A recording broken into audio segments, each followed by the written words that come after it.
Hello and welcome to today's edition of Cracking the Cryptic. We're going to take a look at today's puzzle. I was thinking of doing a live solve of this and started recording it, but it became clear it was quite a tricky puzzle, and I was talking through some of the clues, and it was going to become a very lengthy video, so I thought we'd actually change the format. So I think I was done in about 13 minutes, which I might have got down to 11 or 12 without the commentary, but that didn't feel like a terrible time actually, especially as I was about 3 minutes before I could put anything in the grid at all. So what I'm going to do is I'm going to go through some of the clues and talk about how you need to read them and the options that you might have in reading the clues, just so that you can get on the same page as an experienced solver. Let's look at one across. I mean, this is not an easy clue at all. So rather smelly student, admitted making valiant effort. It's quite a good surface reading. And I think experienced solvers will immediately see that the student admitted part of the clue in the middle is suggesting we need to put a word for a student or an abbreviation, the most common one being L for learner, in the middle of a word that probably means rather smelly. So you're looking for a 5-letter word that means rather smelly. You're going to put an L in the middle of it, and then you're faced with a choice about what that might mean. It might mean a valiant effort, i.e. a noun, or it might mean making valiant effort. So more of an adverb, and yeah, that is a choice, and perhaps the fact that there is an L in there might suggest to you that there is the possibility of the ly here. I mean, that's by no means certain, but it might just be a little extra clue as to that's how you could start to think about it, and it might even suggest that you have a look at 3 down and try and test the L here. Now if you did that, you do well still to solve this clue. This is a very difficult clue. So brash couple initially livening up. Let's think about how we could read this. So when I first read it, I read couple initially as being a C, and then I wanted a 3-letter word that meant livening up, just on the end of the C, to give a word meaning brash. Now the problem is I couldn't come up with a word that meant livening up that was 3 letters. So then I started to think maybe there was a word that just means livening, and I would reverse that.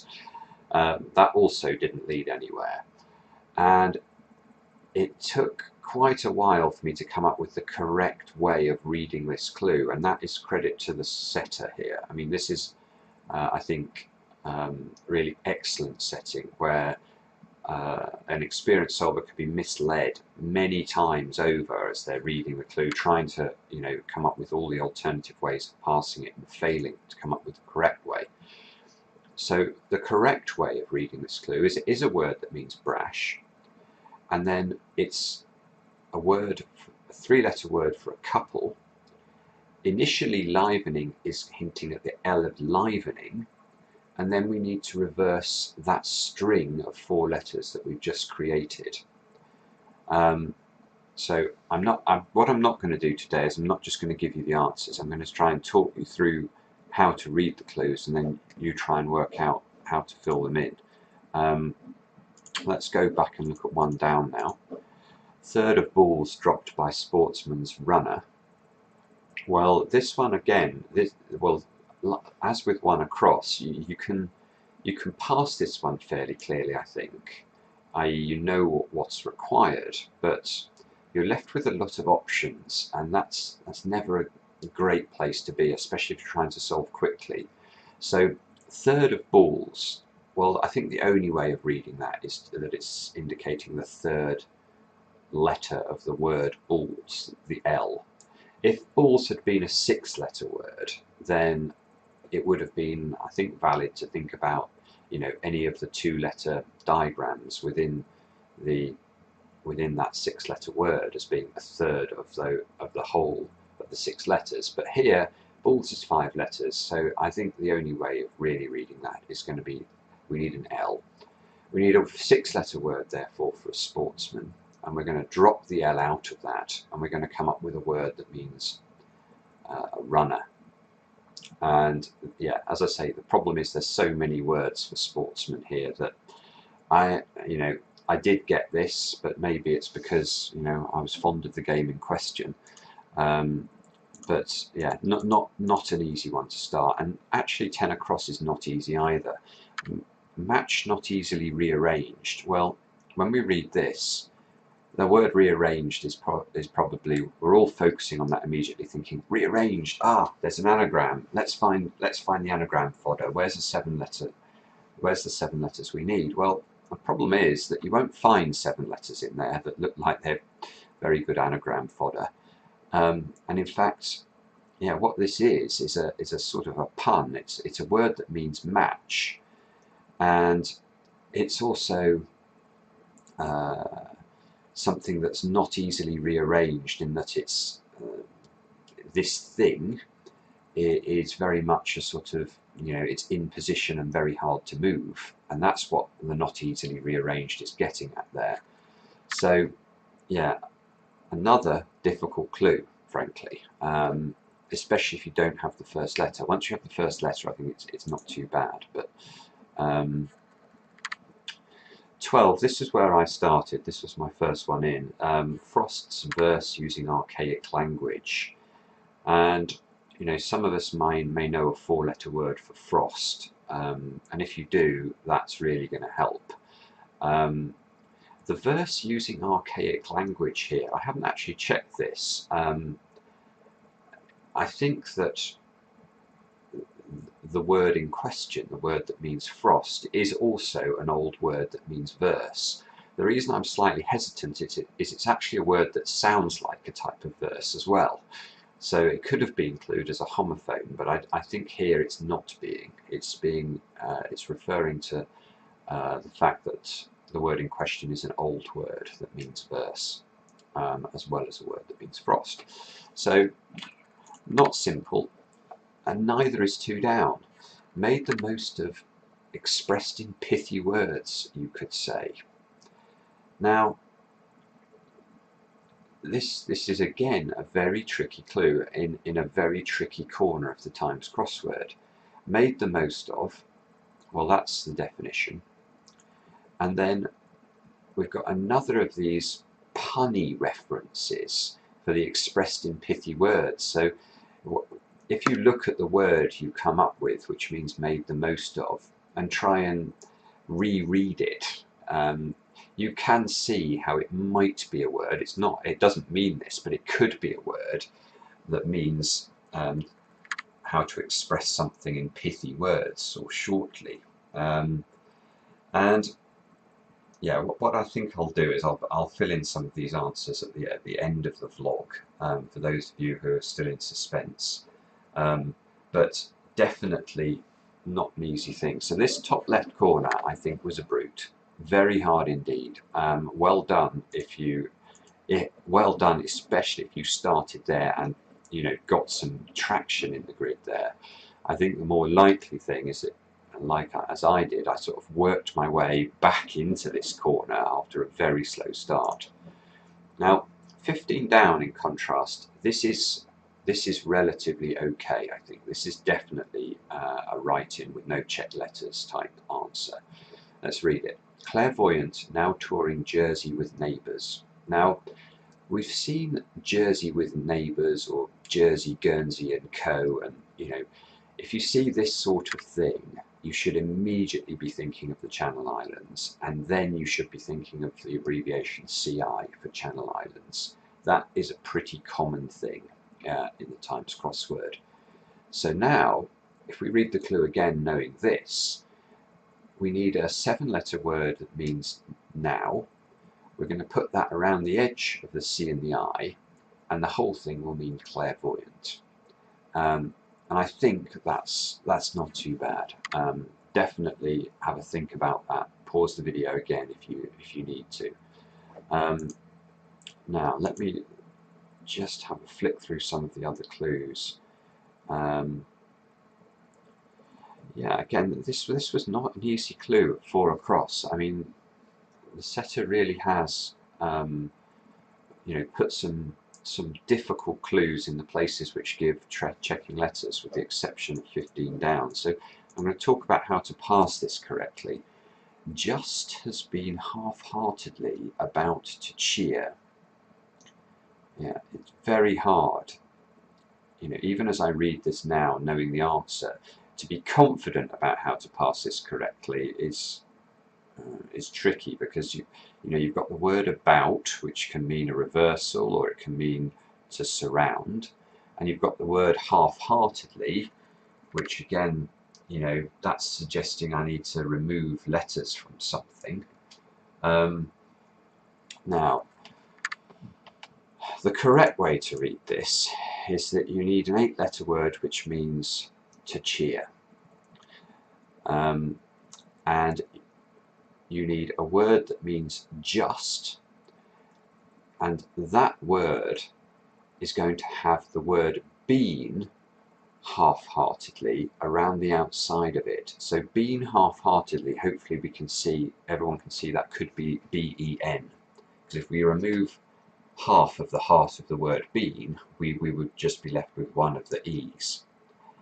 So I mean, I've sort of hinted at that. So we're looking at this sort of thing with an E in one of these two positions, a word for just, 5-letter word in the middle there, and the whole thing will mean to cheer. Yeah, so again, not an easy clue, not an easy clue. Now, where else could we have a look? Just to,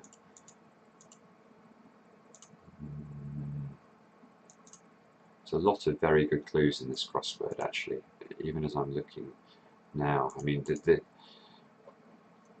you know, this, read the surface of this clue. Potential sailor, one with typical scruffy clothing. It's, you know, it's a very good surface, and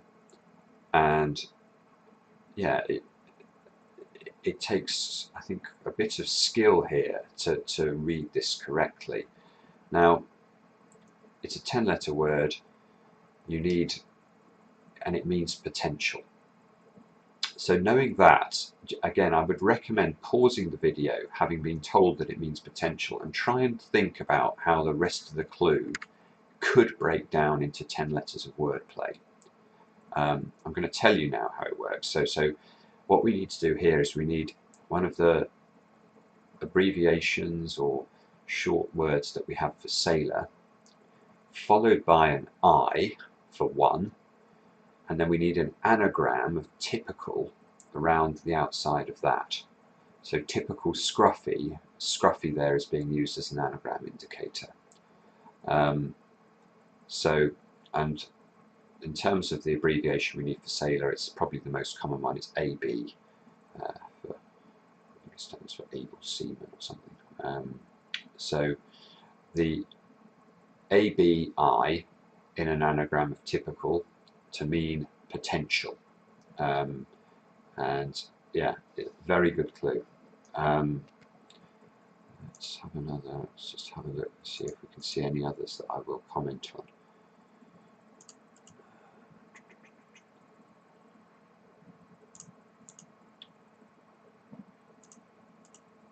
Well, let's fill some in, and then let's go back to this corner. So, you're rather smelly was gamey, and if you put the L in the middle, you get gamely, which means making a valiant effort. Not easy. And once you've got the G here, the sportsman might become more obvious. So a 6-letter sportsman, we're going to remove the L from. That's a golfer without the L, to give a gopher, which is a runner. The frost's verse, using archaic language, well, frost rhyme is a word there. And now let's have a look at this. Match not easily rearranged. Well, a match is a fixture, and a fixture is very much part of the fabric of the building. It can't be moved from place to place very easily, as opposed to a fitting for those in that sort of line of work. So our brash couple now, so we had to come up with the word duo here as a possibility for a couple. If we reverse the duo and the L, we get loud, which means brash. So I thought that was a very good clue. And now with these letters, obviously 2 down becomes much more straightforward. So made the most of, we can all see how that's going to be maximised. And now let's try and read this to understand the wordplay. Well, if you expressed something in pithy words, you might say you maximized it. So making use of the word maxim there. Yeah, it's a clever spot from the setter, and I like it, but it's very difficult. And now let's have a look here again. Well, the word that means just, 5 letters, was right. So that right in Ben, and then we've got Brighton. And finally, let's look at 15 down, where our clairvoyant. Well, I think this was very doable. So we've got CI in present for now to give prescient. And now, if you have this start, I'd recommend trying to make progress from here. I'll just make a couple of comments. Theatre is very often REP, rep, and you need to know that for 5 down. 6 down is an anagram. 7 down, you need to know that H can be an abbreviation for hotel. And in 8 down, you need to know that N is an abbreviation for the word noun. 13 across is just a difficult clue. There's no anagram there, so don't think of the word bat as an anagram indicator. However, 15 across is an anagram.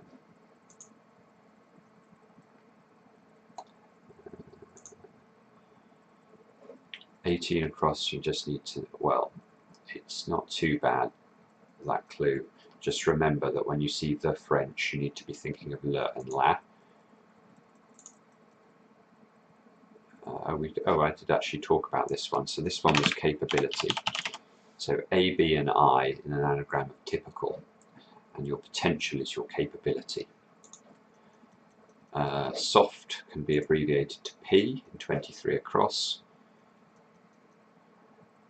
Undoubted competition among papers, quite the opposite. Sometimes you see these clues and it sort of says quite the opposite, or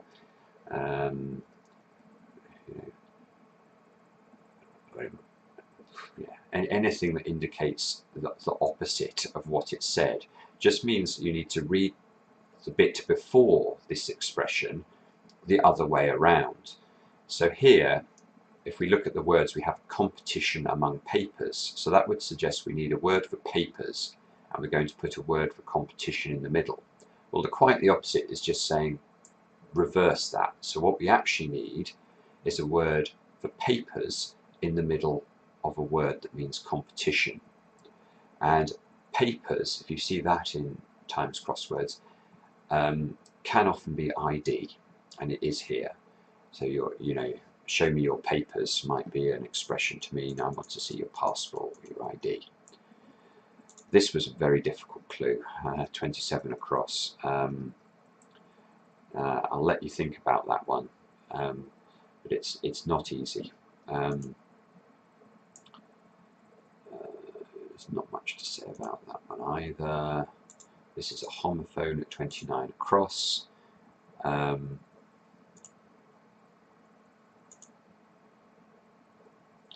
You need to know, you need to know that a very, very short river, and we've talked about it before on the channel, in fact I'll tell you it, is the Po, as well as R, which is a common abbreviation for river, obviously the shortest abbreviation, so you need to use the Po, and you need to use Po and R somehow in 24 down. And yeah, I think that's all the specialist knowledge that's required. So let us know how you get on. Let us know as well if you like the format of the video. I've done it a bit differently today. I've sort of talked through the clues without just writing in the answers to force, I think, us to focus much more on cold solving. So yeah, slightly different format. I hope it's useful, and we'll see you again tomorrow on Cracking the Cryptic.